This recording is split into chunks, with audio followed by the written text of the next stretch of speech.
বিজ্ঞান ভক্তি পঢ়ি দিছোঁ মই এবাৰ। তান উপদেশে সাজি বিজ্ঞান ভকতি, সংসাৰ তৰিবে লাগি কৰি আছোঁ মতি। ৰজাই কৈছে যে মই সংসাৰখনলৈ আহিছিলোঁ, মোৰ কৰ্মখিনি মই কৰিলোঁ, কিন্তু এদিন মই ক'ৰবালৈ যাব লাগিব। সেই যোৱাটো শাস্ত্ৰই কৈছে ভগৱানৰ ওচৰলৈ যাব লাগিব। সেইকাৰণে মই সেই জ্ঞান ল'বলৈ আহিছোঁ। আপুনি ময়ো সেই ধাৰণাটো লগত ৰাখিব লাগিব। আপুনি মই এদিন যামগৈ। পৃথিৱীখন আমাৰ বাবে আলহী ঘৰ, আৰু নিজৰ জাগালৈ যোৱাৰ ৰাস্তাটো আমি ঠিক কৰি ল'ব লাগিব। আৰু আমি যিটো ভক্তি কৰিম ই প্ৰমাণ সিদ্ধ লৈ জ্ঞান বিজ্ঞান তদন্ত হৈছে চাৰিটা বস্তু। জ্ঞান ঈশ্বৰ সম্বন্ধীয় জ্ঞান, বিজ্ঞান প্ৰামাণিক জ্ঞান। যে শাস্ত্ৰখনে কৈ আছে তুমি যদি ভকতৰ সংগলৈ অহা, কৃষ্ণ কথা শ্ৰৱণ কীৰ্তন কৰা, অন্তৰৰ পৰা অশান্তিবোৰ আঁতৰি যায়। এইটো প্ৰমাণ পাইছেনে আপোনালোকে? মই নিজে পাইছোঁ। বিভিন্ন কাম কৰিছোঁ জীৱনত। ভকতৰ লগত একেলগে সংগ কৰাৰ যিটো শান্তি, বেলেগ কোনো কামত সেইটো শান্তি নাই। কৃতকাৰ্য মানুহে জীৱনত কি বিচাৰে? ছাকচেছ, কৃতকাৰ্যতা। কৃতকাৰ্যতাৰ পৰিসীমা যদি আপুনি সোধা যায়, কোনোবা এজন ব্যৱসায়িক যদি সোধা হয় আপুনি কিমান টকা উপাৰ্জন কৰিলে কৃতকাৰ্য লাভ কৰিব, যদি তেওঁ চিন্তাৰ পৰিসৰ কম থাকে মই 100 কোটি হৈ গ'লে হৈ যাব। কিন্তু পৃথিৱীত 100 কোটিতকৈ বেছি উপাৰ্জন কৰা মানুহ আছে। 100 কোটিৰ ওপৰত এজন ব্যক্তিক যদি সোধা যায় আপুনি কিমান কৰোৰ হ'লে আপুনি শান্তি পাব, বোলে 1000 কোটি হ'লে মই শান্তি পাম। এনেকৈ যদি আপুনি চোৱা যায় পৃথিৱীত বিভিন্ন ধৰণৰ ব্যক্তি আছে। একেবাৰে ধনী ব্যক্তিজনক যদি সোধা যায় যে আপুনি সন্তুষ্ট নে, তেওঁ ক'ব মই এতিয়াও সন্তুষ্ট নে, আৰু অলপ লগা হৈ আছে। তাৰমানে কৃতকাৰ্য বোলা বস্তুটো এনেকুৱা এটা অসীমত আছে যিদৰে মানুহৰ অভাৱ সীমাহীন। কৃতকাৰ্য বোলা বস্তুটো তেনেকুৱা কোনো সীমাৰ পৰিধি নাই। কিন্তু যদি আপুনি ভগৱানক লগ পোৱাৰ ইচ্ছা, তেওঁক লগ পোৱাৰ ৰাস্তাটো আগবাঢ়িছে, আপুনি আচল কৃতকাৰ্য ৰাস্তালৈ আগবাঢ়িব। এইটো জানিবলগীয়া। একেবাৰে শাস্ত্ৰত সিদ্ধান্ত দিছে পৃথিৱীৰ পৰম সৌভাগ্যৱান ব্যক্তিসকল কোন কোন? তাৰ উত্তৰ দিছে যিসকল ব্যক্তিয়ে পৰম প্ৰভুৰ কাৰণে নিজৰ জীৱনটোৰ সময়কণ দিব পাৰিছে, তেওঁলোকে বোলে সৌভাগ্যৱান ব্যক্তি। ভগৱানৰ কাৰণে যে সময় দিব পাৰিছে। এতিয়া আপোনালোকে নিশ্চয় শ্ৰৱণত সময় দিব পাৰিছে, কোনোবাই কীৰ্তনত সময় দিব পাৰিছে। তাৰমানে পৰম সৌভাগ্যৱান ব্যক্তিবিলাকৰ লিষ্টত আপোনালোক পৰিব। যিসকল ব্যক্তিয়ে শাস্ত্ৰৰ চৰ্চালৈ, আধ্যাত্মিক জ্ঞানৰ সৎসংগলৈ অহা নাই, তেওঁলোকে কৃতকাৰ্য হৈ আছে কিছু দিশত, কিন্তু আচল কৃতকাৰ্যটো লাভ কৰিব পৰা নাই। তেওঁলোকো সৌভাগ্যৱান হৈছে। কোনোবাই হয়তো চাপধাৰাই ঘৰৰ পিছত বিল্ডিং বনাই আছে, কোনোবাই হয়তো মৰিগাঁৱৰ পৰা গুৱাহাটীত পাতি লৈছে, গুৱাহাটীৰ মানুহ এজন দিল্লীত লৈছে, ভাবিব পাৰে। কৃতকাৰ্য লাভ হৈছে। পৰম কৃতকাৰ্যতা পোৱা, পৰম কৃতকাৰ্যতা হৈছে, পৰম সৌভাগ্য হৈছে ভগৱানৰ বাবে মই যদি কিবা কাম কৰিব পাৰিছোঁ। বাৰু জানো অৱশেষত উল্লেখ কৰিছে হে গুৰুদেৱ, আপুনি এনেকুৱা এজন যোগেশ্বৰ, যোগ সাধনাৰ জনা ব্যক্তি, হয়তো কপিল প্ৰভুৱে মোক আপুনি ছদ্মবেশত আহি পৰীক্ষা কৰিছে। কিন্তু মই মূঢ়মতি, মই জীৱনটোকে জগতখনকে সত্য বুলি ভাবিছোঁ। আচলতে মই উপলব্ধি কৰিছোঁ এই জগতখনো চিৰস্থায়ী নহয়, ইয়াৰো বিনাশ আছে। গম পায়নে? আমি যিখন পৃথিৱীত আছোঁ এই সমস্ত বিলাকৰো ধ্বংসলীলা শাস্ত্ৰই প্ৰলয়ৰ সময়ত লিখিছে। জগতকে সত্যজাত দেখি বিদ্যমান, স্বয়ং ভোজন স্থান গমন আদান, প্ৰপঞ্চত পৰে সত্য নেদেখি বিচাৰ, এহি মানে মাত্ৰ মনে কৰি আছো পাৰ। হে গুৰুদেৱ, মিথ্যা জগতখনক সঁচা বুলি ভাবিছোঁ, দেহটোকে সঁচা বুলি ভাবিছোঁ, কিন্তু মই এতিয়া বুজি উঠিছোঁ যে এই দেহো ৰৈ নাথাকে, এই পৃথিৱীখন ৰৈ, ইয়াৰো বিনাশ আছে। অবিনাশী বস্তু আত্মাক বিচাৰি মই আগবাঢ়ি আহিছে।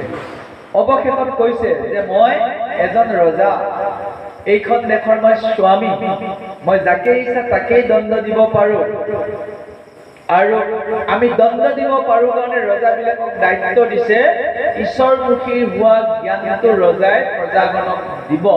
কাৰণ প্ৰজাই যদি সেইটো ৰাস্তা নলয়, ৰজাই শাস্তি দিব, শাস্তি দিয়াৰ ভয়ত যদি প্ৰজাগণে বৈষ্ণৱ হৈ যায়, সেয়া আমাৰ কৰ্তব্য। লিখিছে যে দেখো আমি স্বামীৰ সেৱকে বহে ভাৰ, বহিলে অৱশ্যে দুখ মিলিবে কটাৰ, ৰাজা বহিলে শিক্ষাদণ্ড কৰাৱে লোকৰ, দৰে পানী কবে তাক কিসে নিৰন্তৰ। হে গুৰুদেৱ, যদিও মই শাস্তি অৰ্থাৎ দণ্ডৰ অধিকাৰী, যদিও মই পৰামৰ্শৰ অধিকাৰী, আচলতে মোৰ জ্ঞানটো অসম্পূৰ্ণ হৈ আছে।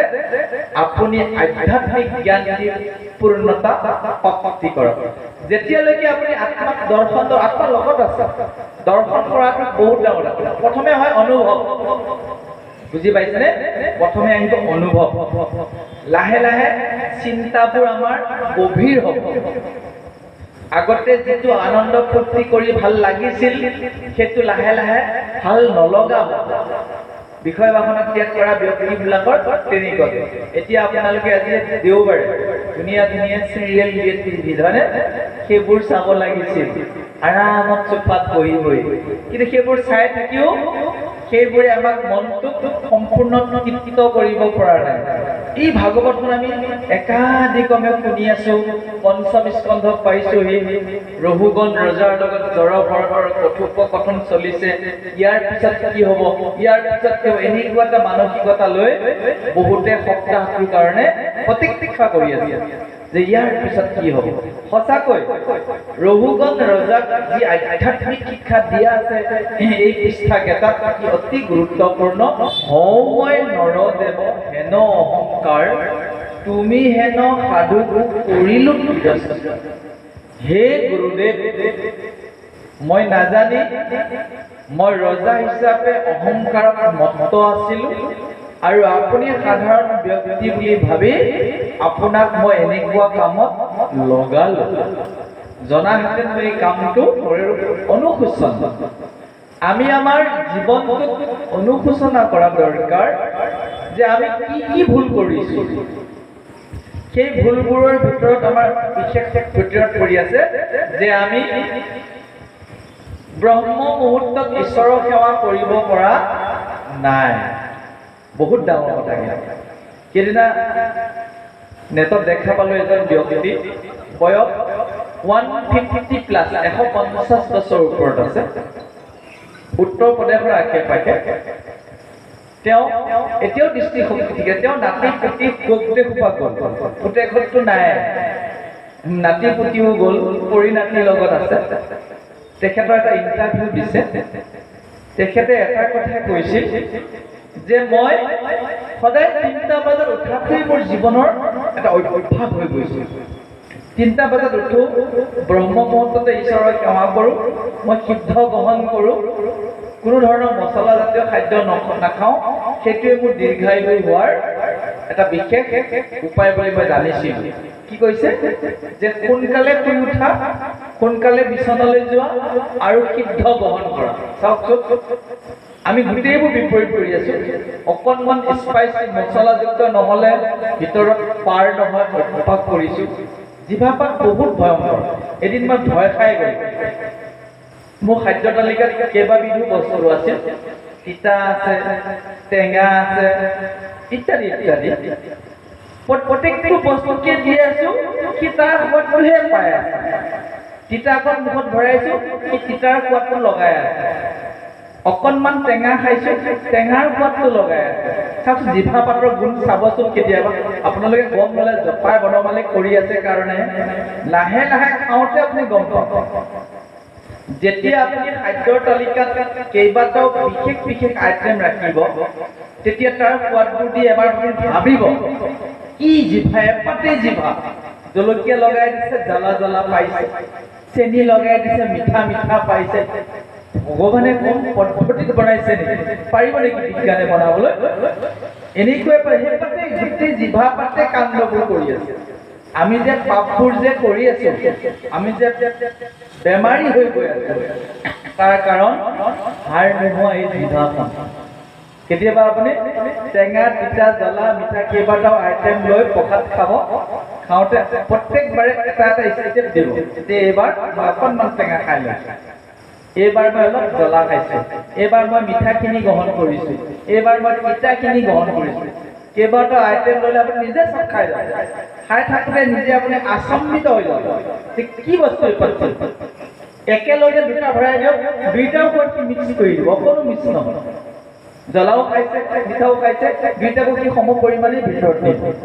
কিন্তু তাৰ আটাইতকৈ এটা ডাঙৰ বেয়া স্বভাৱ আছে, একেটা বস্তুকে সি সদায় গ্ৰহণ কৰিব নোৱাৰে।